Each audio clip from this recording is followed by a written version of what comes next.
तपाईँलाई पनि यस्तो ठाउँमा ट्रेकिङ जानु मन छ भने मेरो यो भिडियो चाहिँ सबै हेर्नुहोस्। आज हामी राति उठेर हिँड्यो है, बाटोमा यस्तो हरिण पनि भेटियो। त्यसपछि माथि यो चाहिँ अहिले देखिएको भ्यू चाहिँ बिच बाटोको, तल बाटोको बिच लगभग बिच भएको। हामी यसरी चढ्ने झर्नी 2-3टा पहाडहरू चढ्ने गरेर गएको हो हामी चाहिँ माउन्ट किम्पु। त्यसपछि बाटोमा केटाहरूलाई रमाइलो गर्दै है, तर अहिले हामी गएको मध्येमा हामी 4-5वटा पहाड ट्रेकिङ गर्न गयो होला।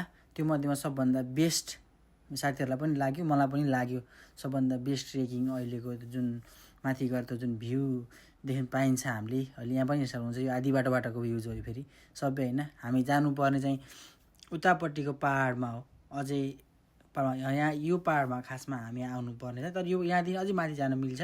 अहिले म माथि जाँदैछु, यहाँ चाहिँ छोडेर आफ्नै गएको भिडियो बनाऊँ न त सोलो ट्राभलिङ जस्तो भनेर चाहिँ बनाएको हो। तपाईँलाई पनि ट्रेकिङ मनपर्छ भने चाहिँ अनिवार्य यो माउन्ट किम्पु चाहिँ जान सक्नुहुन्छ। माथिदेखिको भ्यू चाहिँ यस्तो हुन्छ, हेर्नुहोस् ल है, दामी छ क्या। हामी 4 घन्टा त्यहाँ स्पेन्ड गऱ्यौँ, हामी साथीभाइ मिलेर नास्ता खायौँ, टक्क आनन्दले रेस्ट गऱ्यौँ, आनन्दको पिसफुल मोमेन्ट है। मर्निङ टाइम हामी 7 बजी पुगेको थियौँ माथि,